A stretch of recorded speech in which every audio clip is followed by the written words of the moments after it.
ఇదే అంశం మీద లెక్క తేలాల్సిందే. లేఖ గుట్టు విప్పిన కవిత హక్కు కోసమే ఆరాటం. కేసీఆర్ రాజకీయ వారసత్వానికై పట్టు. అన్నతో పాటే తనకు ప్రయారిటీ ఇవ్వాలనే సంకేతం. కవిత లేఖ ప్రకటనతో బీఆర్ఎస్లో బయటపడ్డ లుకలుకలు. వ్యూహాత్మకంగా పావులు కదిపిన కవిత. అన్నను ప్రత్యక్షంగా టార్గెట్ చేయకుండానే చెక్ పెట్టిన చెల్లి. స్ట్రాటజిక్గా కేసీఆర్ను ఒప్పించే ఎత్తుగడ. అందుకే నాన్నను దేవుడిని చేసిన కవిత. తనకేం కావాలో మీడియా వేదికగా కేసీఆర్కు స్పష్టతనిచ్చిన కవిత. బీఆర్ఎస్ అధినేత కేసీఆర్ కూతురు ఎమ్మెల్సీ కల్వకుంట్ల కవిత లేఖాస్త్రంపై స్పష్టత వచ్చింది. ఆమెకు ఏం కావాలో లేఖ మర్మమేంటో కవిత విడమర్చి చెప్పేశారు. అమెరికా నుంచి శుక్రవారం శంషాబాద్ విమానాశ్రయానికి చేరుకున్న ఆమె అక్కడే మీడియా సమావేశంలో తన లేఖపై జరుగుతున్న రాద్ధాంతం, దానికి అసలు కారణాలేంటి వంటి వివరాలను బయట పెట్టేశారు. అసలు బీఆర్ఎస్లో తన పరిస్థితి ఏంటి, కేసీఆర్ కూతురుగా పార్టీలో తనకు దక్కాల్సిన ప్రయారిటీ ఏంటి అనే అంశాలను పరోక్షంగా బహిర్గతం చేశారు. మీడియాలో సర్క్యులేట్ అయిన లేఖ తనదేనని ఆమె బహిరంగంగానే అంగీకరించారు. అదే సమయంలో తాను రాసిన లేఖను ఎవరో లీక్ చేశారన్న కవిత లేఖలో ప్రస్తావించిన అంశాలకు మాత్రం తాను కట్టుబడి ఉన్నట్టుగా క్లారిటీ ఇచ్చారు. కేసీఆర్ను దేవుడిగా అభివర్ణించిన కవిత వ్యూహాత్మకంగా బీఆర్ఎస్లో ఆమె ప్రయారిటీ ఏమాత్రం తగ్గకుండా ఒప్పించే ఎత్తుగడ చేశారు. ఎలకతుర్తి సభ నుంచి బీఆర్ఎస్ వర్కింగ్ ప్రెసిడెంట్ తన అన్న కేటీఆర్ కవిత మధ్యన తీవ్ర విభేదాలు మొదలయ్యాయనే ప్రచారం ఉంది.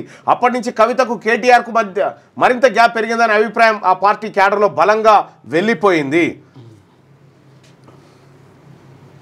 ఇక అటు కేసీఆర్ కూడా తన కుమారుడి పార్టీ అధ్యక్ష పట్టాభిషేకాన్ని మొగ్గు చూపుతున్నట్టు ప్రచారం సాగింది. ఈ ఏడాది అక్టోబర్లో కేటీఆర్కు బీఆర్ఎస్ అధ్యక్ష బాధ్యతలు అప్పగిస్తారనే వార్తలు వచ్చాయి. అయితే ఇదే విషయాన్ని కేసీఆర్ తన దగ్గరి వర్గీయుల ద్వారా ఎమ్మెల్సీ కవితకు చెప్పించినట్టు సమాచారం. అయితే కేటీఆర్ను ఏ పక్షంగా బీఆర్ఎస్ అధ్యక్ష పదవిలో కూర్చోబెడితే తనకు మున్ముందు రాజకీయ ఇబ్బందులు తలెత్తే అవకాశాలు ఎక్కువనే నిర్ణయాన్ని కవిత వచ్చినట్టు తెలుస్తుంది. ఆ నేపథ్యంలోనే కవిత తన అభిప్రాయాన్ని కేసీఆర్కి చెప్పినా ప్రయోజనం లేదనే నిర్ణయానికి వచ్చినట్టు ఆమె వర్గీయుల్లో ప్రచారం ఉంది. అందులో భాగంగానే కేటీఆర్ పట్టాభిషేకం విషయంలో అలకబూనిన కవిత ఎలాగైనా ఈ విషయంలో కేసీఆర్ తన నిర్ణయాన్ని మార్చుకునేలా ప్రణాళికలు రూపొందించుకున్నట్టు పార్టీ వర్గాల్లో చర్చ ఉంది. అందుకు అనుగుణంగా మొదట తన తండ్రి కేసీఆర్కు తన అసంతృప్తిని లేఖ ద్వారా వెల్లడించి ఆ లేఖలోని అంశాలు రాష్ట్ర వ్యాప్తంగా చర్చకు వచ్చేలా చూసుకుంది. అయితే బీఆర్ఎస్ అంటేనే కేసీఆర్ అంటేనే బీఆర్ఎస్ అనేంతగా ఇన్నాళ్ళు వ్యవహారం సాగింది. అయితే పార్టీ పగ్గాలు కేటీఆర్ చేతుల్లోకి అంత ఈజీగా పోకుండా కవిత చెక్ పెట్టారని చర్చ ఉంది. అయితే బీఆర్ఎస్ అధినేతగా కేసీఆర్ ఉన్నప్పుడు ఆయన కూతురు కవిత ఈ లేఖలు రాసి పార్టీ పరువు తీయడం ఎందుకనే డిస్కషన్ బీఆర్ఎస్లోని వర్గంలో మొదలైంది.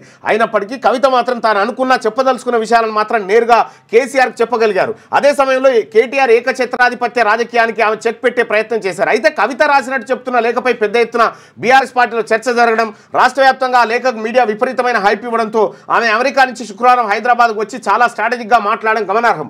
అంతేగాక ఎయిర్పోర్ట్లో బీఆర్ఎస్ పార్టీ మద్దతు లేకుండానే తనకు సంబంధించిన అనుచర వర్గంతో తన బలాన్ని రాష్ట్ర ప్రజలకు చూపించే ప్రయత్నం చేశారు. తద్వారా పబ్లిక్లో తన ఇమేజ్ను చూపించుకునేందుకు ట్రై చేశారు. అదే సమయంలో టీఆర్ఎస్ ఏర్పడినప్పటి నుంచి ఇప్పటి వరకు పార్టీ బలోపేతం కోసం తాను చేసిన ప్రయత్నాలు, కష్టాలు వివరించే ప్రయత్నాలు చేశారు. ఇక కేటీఆర్ పార్టీని పట్టుకొని పలుకుబడి సంపాదించగా కవిత మాత్రం జాగృతి రూపంలో తన ప్రతిష్టను పెంచుకున్న విషయం శుక్రవారం ఎయిర్పోర్ట్లో జరిగిన జాగృతి కార్యకర్తల బల ప్రదర్శన ద్వారా చూపించగలిగారు. తద్వారా పార్టీలో తన సోదరుడు కేటీఆర్ కన్నా కేసీఆర్ కూతురుగా తానేం తక్కువ కాదనే అభిప్రాయాన్ని కలిగించారు. అదే సమయంలో శుక్రవారం మీడియాతో కవిత మాట్లాడుతూ కేసీఆర్ను ఆకాశానికి ఎత్తారు. కేసీఆర్ దేవుడే, కానీ ఆయన చుట్టూ ఉన్న కోటరి మాత్రం దయ్యాలంటూ పరోక్షంగా తన వ్యతిరేక వర్గీయులకు బలమైన కౌంటర్ ఇచ్చారు. తద్వారా ప్రత్యక్షంగానే కేటీఆర్ను కార్నర్ చేయడంతో పాటు కేసీఆర్ మనసు గెలుచుకునే ప్రయత్నం చేశారు. తద్వారా మున్ముందు బీఆర్ఎస్లో తన వర్గీయులకు సముచిత స్థానం దక్కేలా కేసీఆర్పై ఒత్తిడి తేగలిగారు. అదే టైంలో అన్నతో పాటు వారసత్వ రీత్యా బీఆర్ఎస్ అధ్యక్ష పగ్గాలు చేపట్టేందుకు తనకు అర్హత ఉందనే సంకేతాలు ఇచ్చారు. ఇవే కాక కుటుంబ ఆస్తులు, ఆస్తి పంపకాలు, ఆర్థిక లావాదేవీల్లో కూతురుగా తండ్రి ఆస్తిలో సమాన వారసత్వ హక్కు కోసం ఆమె బలమైన సందేశాన్ని కేసీఆర్కు పంపించగలిగారు. ఇక్కడ విషయం ఏంటంటే కవిత లేఖలో కొన్ని పాయింట్లు పెట్టి ధూమ్ధామ్ అటర్ ఫ్లాప్ అయింది, సౌకర్యాలు సరిగా లేవు, ఇవన్నీ ఎవరు చూసిరు? కేటీఆర్ చూసిండు. కేటీఆర్ చూసినా ఫెయిల్ అయినాయి అనేటువంటి మాట లేఖలో ఆమె పరోక్షంగా చెప్పుకుంటూ వచ్చింది. అంటే ఈ లెక్కన కేసీఆర్ చుట్టూన్నటువంటి దయ్యమే కేటీ రామారావు అనేది స్పష్టంగా వెళ్తుంది, కనిపిస్తూ ఉంది. మీ పిల్లలు ఐఐటీఎం సెట్ లాంటి కాంపిటేటివ్ ఎగ్జామ్స్కి ప్రిపేర్ అవుతున్నారా? జాబ్స్ కోసం చేసే ప్రయత్నంలో విఫలమవుతున్నారా? ఇంగ్లీష్పై పట్టు సాధించలేక పోటీ ప్రపంచంలో వెనుకబడుతున్నారా? స్టేట్ సిలబస్ అయినా సెంట్రల్ సిలబస్ అయినా అన్ని సబ్జెక్టులు ఇప్పుడు ఒక్క క్లిక్లో. షేక్ స్పైకర్ ఇప్పటి వరకు ఎవరు తయారు చేయలేని విధంగా రూపొందించబడిన సరికొత్త యాప్. ఇప్పుడే షేక్ స్పైకర్ యాప్ని ప్లేస్టోర్ నుండి డౌన్లోడ్ చేసుకోండి. కేవలం 1000 రూపాయలకే 7 ఏళ్ల పాటు సబ్స్క్రిప్షన్ పొందండి.